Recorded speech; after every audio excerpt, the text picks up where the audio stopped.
Disciplinas espirituais. Mas antes de falarmos sobre as disciplinas espirituais, precisamos entender que antes de estabelecer uma disciplina, precisamos ter a certeza do propósito que isso tem para nós. Pare e pense um pouco sobre como estão suas disciplinas espirituais. Talvez muitas tenham respondido que pela falta de tempo, você não está tendo constância em suas práticas, não é mesmo?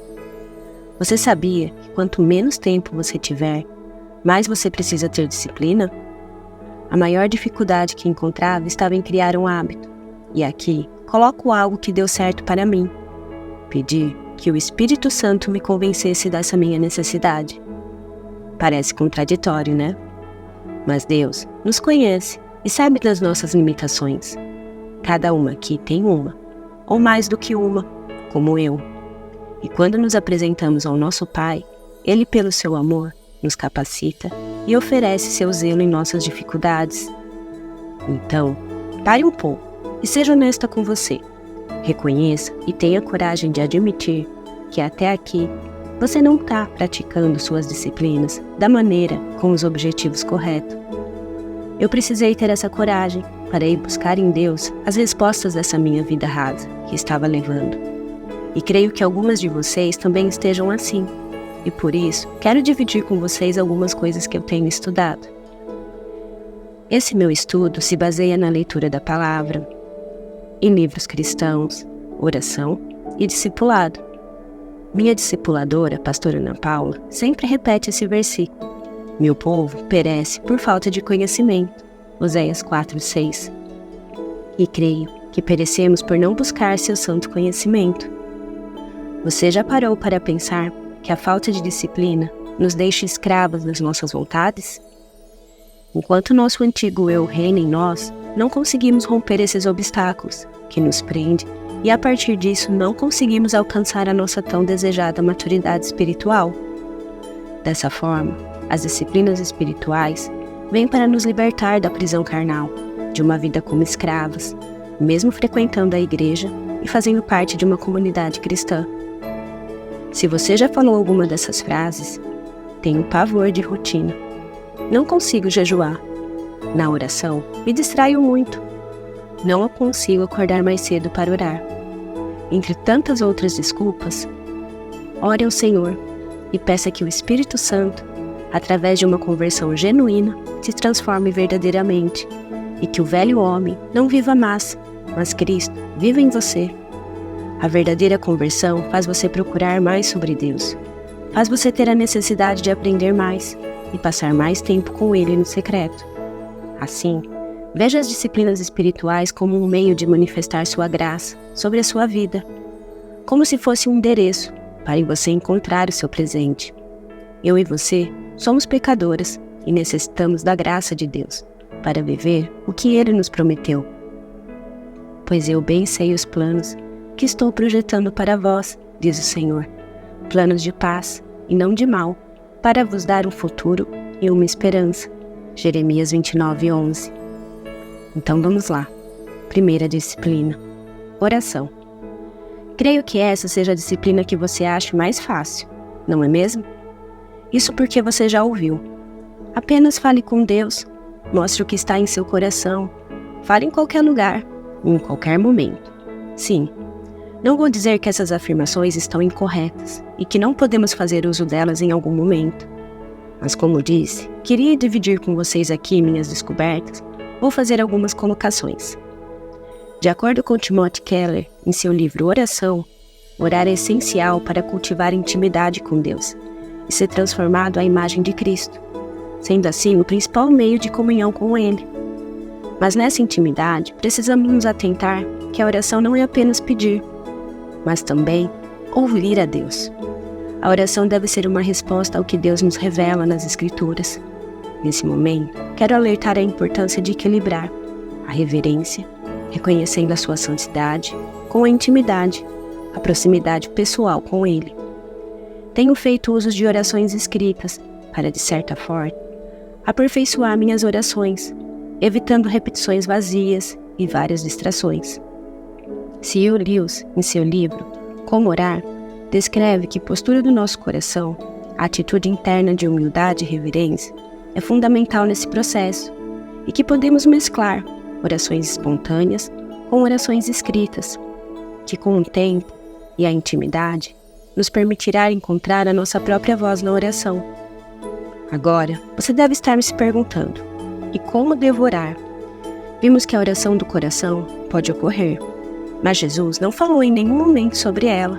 Ao contrário, Ele nos deu uma, Pai Nosso, que perpassa pela adoração, confissão, intercessão e súplica. Nela entendemos que devemos adorar nosso Pai para entrar em sua santa presença, glorificando seus atributos, que não mudam em nenhum momento, em nenhuma circunstância. Aqui surge um livro que todas vocês precisam ler um dia, O Conhecimento do Santo, de A.W. Tozer. Nós temos qualidades, características que pelas nossas imperfeições podem ser alteradas pelo meio.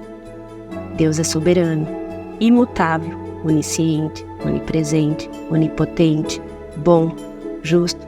Ficaria aqui horas falando sobre seus atributos.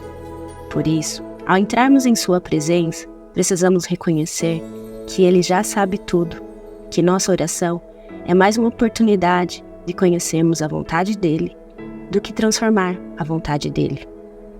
Após esse primeiro momento de adoração, que é uma resposta à grandeza e à bondade de Deus, devemos nos confessar, apresentando-nos como pecadores, repletos de falhas e necessitados da sua graça, que não temos por merecimento, mas pelo seu amor por nós. Em seguida, está a importância da oração intercessora. Venha o teu reino, seja feita a tua vontade, assim na terra como no céu. De acordo com Sam Chip, quando oramos pela vinda do seu reino, estamos essencialmente orando por duas coisas: o domínio de Deus no coração dos homens e mulheres e a volta de Cristo. Em Ezequiel 22:30, procurei entre eles um homem que erguesse um muro, se pusesse na brecha diante de mim e em favor da terra, para que eu não a destruísse, mas não encontrei nenhum. Deus pode contar com você nesta geração para se colocar na brecha perante Ele? Devemos sempre lembrar que devemos orar uns aos outros, orar por aqueles que ainda não conhecem a Cristo. E essa oração faz toda a diferença, e Deus espera que seus filhos façam. Você tem orado pelos perdidos? Ou mesmo orado por uma amiga, por um enfermo? E por último, fala um pouco sobre a oração de súplica. Esse princípio da oração é a resposta do crente ao poder e à provisão de Deus. O pão nosso de cada dia nos dai hoje. Olhemos para Deus, Ele é que provê para nós. Clamemos a Ele e Ele suprirá todas as necessidades da nossa vida. O Deus de Moisés é o nosso Deus de hoje. Assim, a fé na soberania de Deus é central para entender que mesmo que as respostas não sejam como esperamos, Deus sempre ouve e responde da melhor maneira, mas a sua vontade sempre será a melhor. Suas orações têm sido apenas um momento de você expor seus pedidos? Ou você tem conseguido entrar na presença do Pai e sentido a diferença nos pequenos detalhes? Tenho me esforçado e com o tempo as vitórias estão sendo mais recorrentes, mas quero compartilhar algumas dificuldades que encontrava para cumprir a disciplina de oração de forma correta e eficaz. Um dos primeiros problemas que eu tinha era com a distração. C.S. Lewis reflete sobre como nossa mente frequentemente divaga durante a oração, e ele sugere que devemos com paciência redirecionar nosso foco para Deus. O segundo problema era não perseverar. A perseverança na oração é um tema recorrente, mostrando que orar consistentemente é parte essencial da vida cristã. Timothy Keller incentiva os cristãos a persistirem na oração, citando exemplos bíblicos de pessoas que oraram com perseverança e viram respostas milagrosas. E temos outros vários obstáculos que precisamos nos examinar, colocar diante de Deus para, unidos com Ele, vencermos um a um, como orgulho, relacionamentos rompidos, egoísmo, falta de tempo, entre outros. O nosso relacionamento com Ele é influenciado por todos esses pecados que muitas vezes não confessamos e com isso não tratamos. Pense sobre isso, peça que o Espírito Santo te revele. Será uma mudança de chave. comigo foi. C.S. Lewis lembra que a oração envolve não apenas falar, mas também aprender a ouvir a voz de Deus. Por isso, precisamos ser humildes e pedir a nosso Pai. Ensina-nos a orar. Lucas 11:1. Por isso, ore para que seu coração seja revelado a você, que possa se apresentar ao Pai com humildade e aberta a receber o direcionamento dele em sua vida. Não permita que coisas menos importantes, porque todas são, tirar seu tempo de compartilhar com Deus, sua vida e ouvir o que Ele quer e precisa te falar.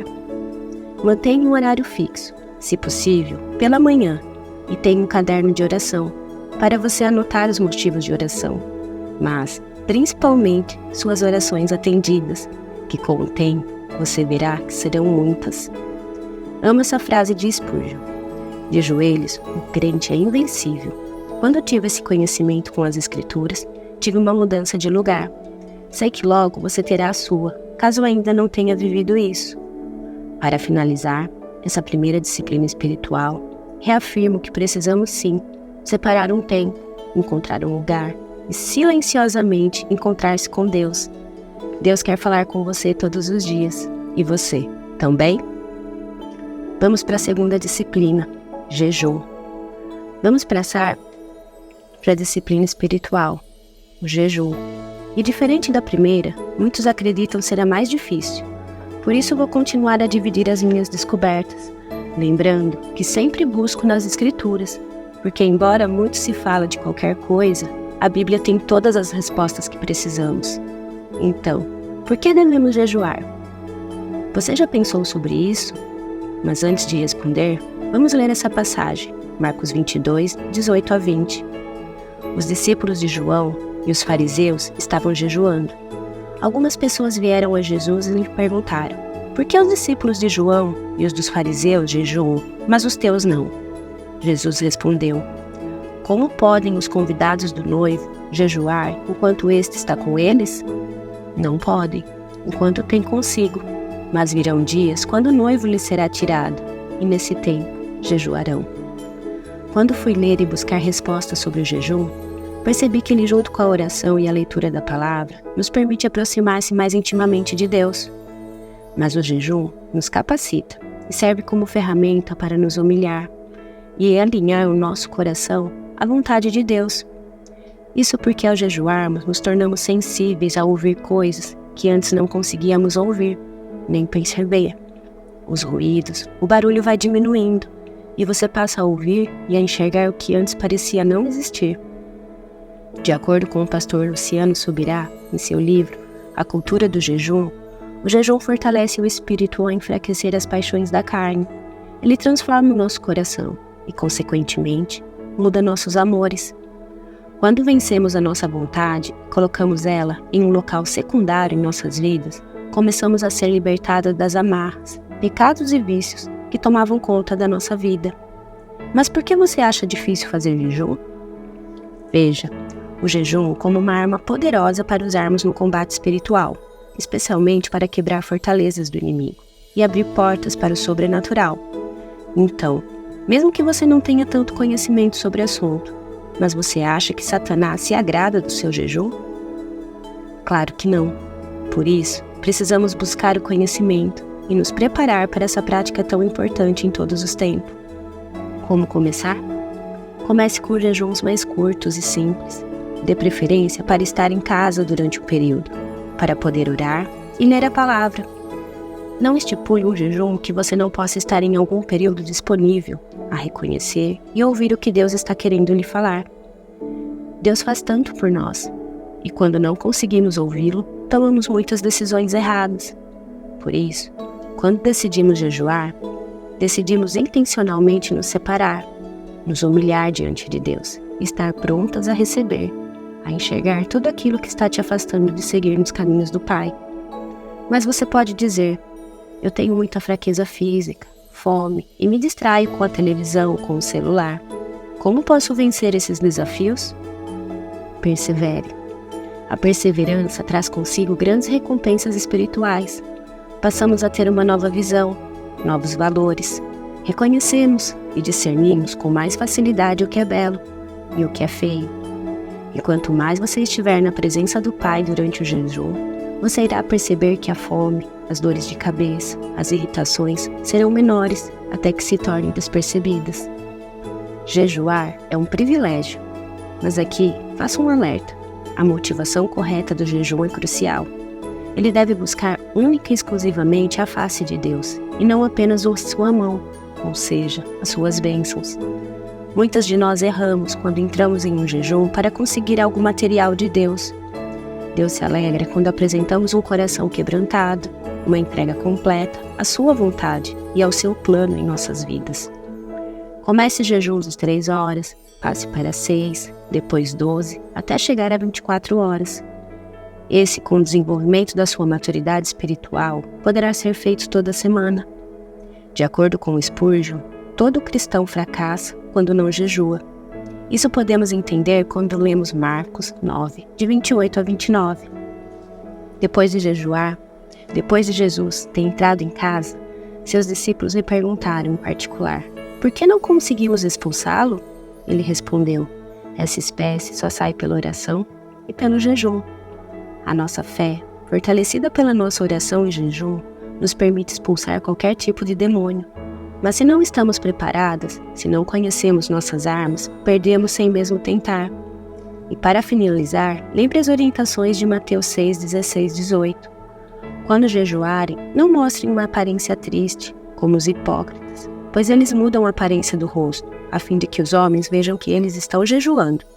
Eu lhes digo verdadeiramente que eles já receberam sua plena recompensa. Ao jejuar, ponha óleo sobre a cabeça e lave o rosto, para que não pareça aos outros que você está jejuando, mas apenas a seu Pai, que vê no secreto, e seu Pai, que vê no secreto, o recompensará.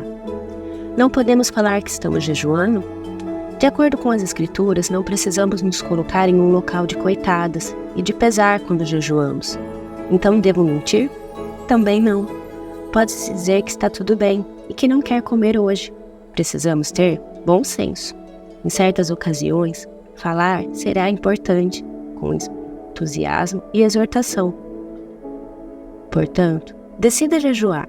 Não deixe que as mentiras e obstáculos de Satanás te atrasem para viver o melhor que Deus tem para você. Comece por períodos curtos, mas seja persistente. Para receber o vinho novo, precisamos deixar o odre velho para trás e ser odres novos. Terceira disciplina: estudo e meditação da palavra.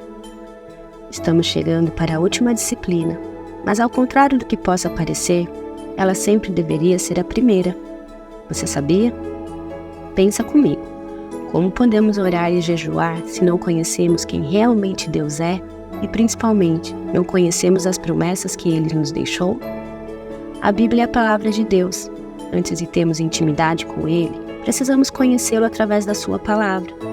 Podemos aprender sobre o seu caráter e o coração do Pai e a respeito do Filho. A Bíblia exorta, mas também consola. Ele consola a nossa alma e nos ensina como proceder em amor. Em 2 Coríntios 3, 6, temos: a letra mata, mas o Espírito vivifica. Não se pode compreender a palavra sem a revelação do Espírito Santo.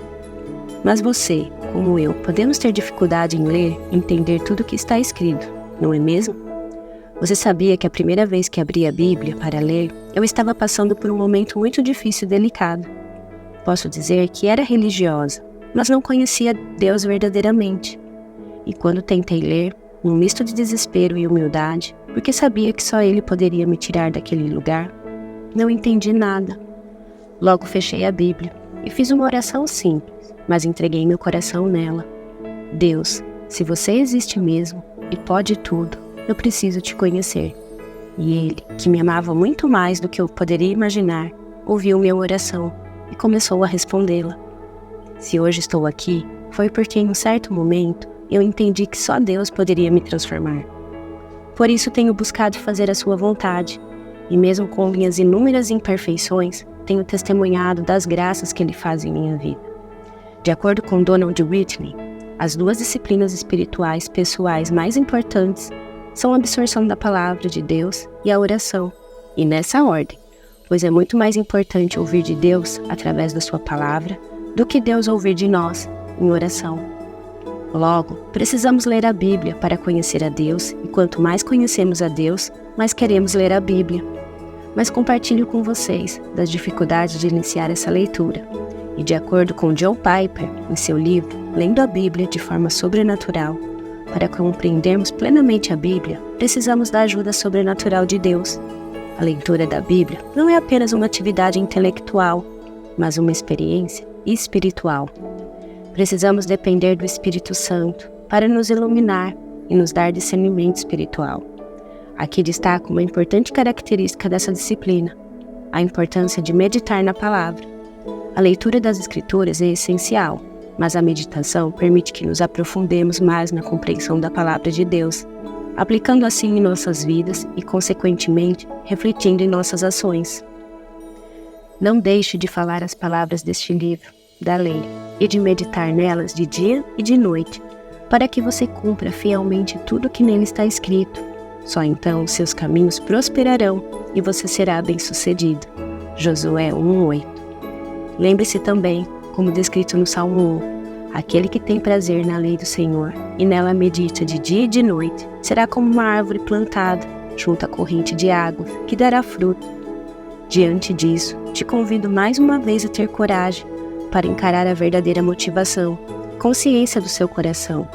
A grande dificuldade que temos em nos apegar com firmeza às Escrituras é pela baixa consciência sobre quem é Deus, quando dependemos dele para ter o melhor da vida.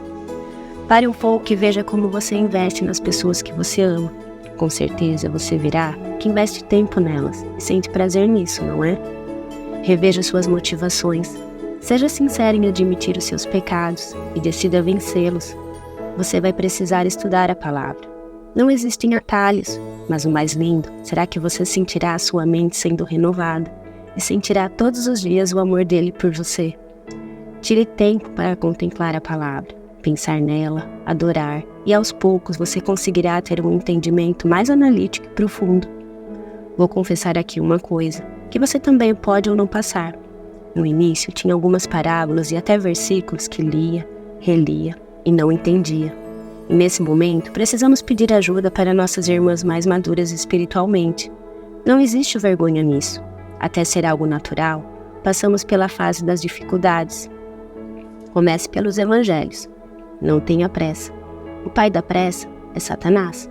Ore antes de começar e peça entendimento da palavra. Peça a Deus, persista. Abre meus olhos para que eu veja as maravilhas da tua lei. Salmo 119:18. O Espírito Santo te acompanhará em toda essa jornada e aos poucos você contará os minutos para chegar o momento de se alimentar nela e receber de camarote sua bênção que Deus quer te dar. A fé vem pelo ouvir e ouvir a palavra de Deus. Romanos 10:17. Vou terminando por aqui. Não ache que a minha caminhada é fácil. Preciso ser forte e corajosa todos os dias e vencer minhas tentações. Elas são muito parecidas com as suas, mas hoje aprendi a lutar contra elas, praticando as disciplinas espirituais. E pela autoridade do Senhor Jesus, que esse material permita você visualizar o que está te impedindo de viver a sua melhor versão, aquela que nosso Pai sonhou para você. Não queira apenas o diploma que você é herdeira, filha de Deus. Tome posse desse privilégio. Ele já te deu. Amém.